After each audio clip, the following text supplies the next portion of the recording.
This is the 2012 Infiniti FX35. This particular model is powered by the 3.5 liter V6 that develops 303 horsepower and 262 pound-feet of torque. It's rated at 16 and 21 miles per gallon respectively, and it's got the 3.5 liter V6. It is a crossover SUV, as you can clearly see. It's kind of a Infiniti spin on the Nissan Murano. It's got a very aggressive, sporty look, like the rims. Go around to the back end here. So yeah, overall it's a good looking car, and let's get inside and see what's going on.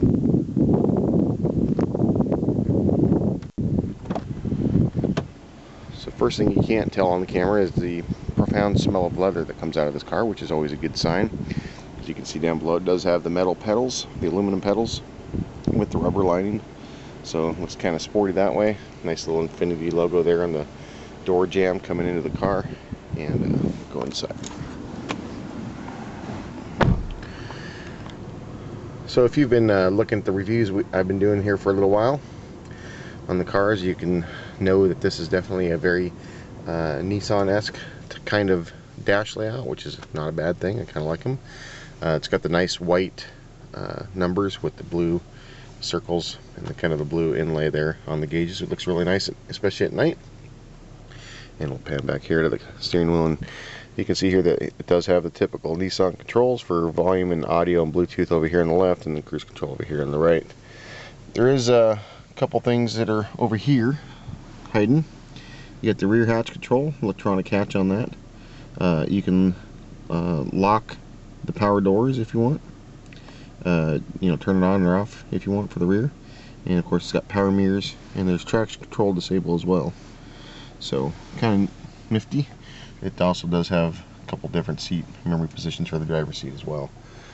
Go over here and we'll see the navigation system. It does feature a nice 7-inch screen, which is very easy to read and very easy to navigate and use.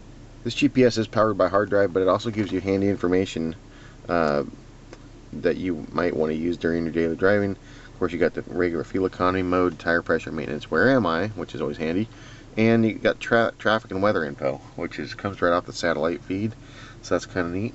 Of course, the stereo does feature Bluetooth audio, satellite radio, AM, FM, of course, and there is obviously, as you can see, a CD system there that will also play back MP3 and WMA encoded CDs. So if you want to go that route, you can. I'm not sure anybody that really uses CDs anymore.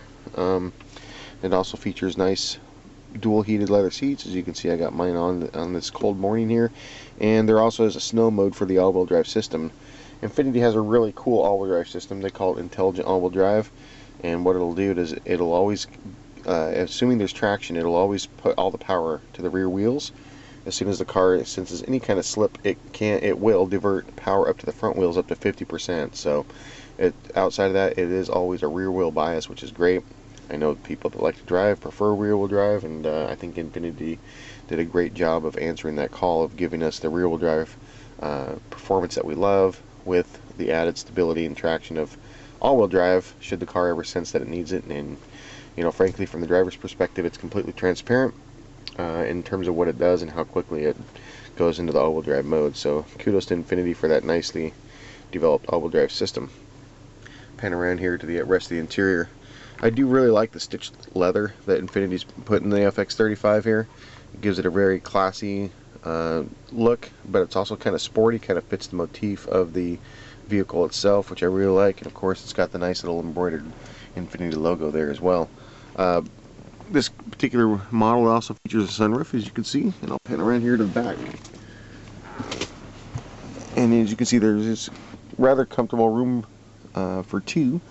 There is technically a third seat belt there, but like most of today's crossover SUVs, and not sure I'd want to be that middle passenger. Legroom is kind of short there. I wouldn't necessarily recommend putting anybody above 6 foot tall back there, as the ceiling kind of slopes down as well. So outside of that, it is a very comfortable car, very easy to drive. I guess if I were to nitpick, it is a very rigid ride, and by rigid I mean you feel every little bump. It's not a very cushy ride at all, but I do know people that would go after this kind of a car, probably don't care so much about that. This one prices in right around $52,000. There is an available V8 model as well, which of course ups the price quite a bit and also lowers the fuel economy.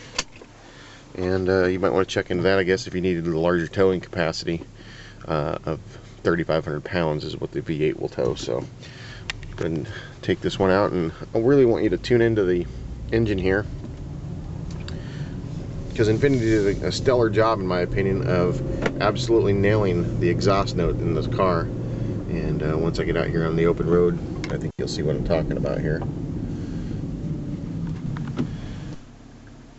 So even though it's an automatic transmission, it does have a sport mode. And when I go to the left over here, you can see that it'll switch to DS here, which is in drive, but it's in sport mode, which will have it hold the shifts longer, or the gears longer rather. And of course there is the manual mode where you can go plus and minus like that. And the nice thing about this vehicle, it will actually hold the gears. So let's get going here, and I want you to really be able to listen to this exhaust note.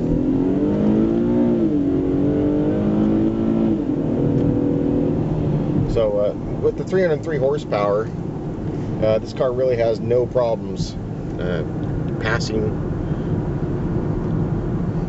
With the 3.5 liter V6 and all the available horsepower and torque that this car has, it has no problems at all getting up and off the line.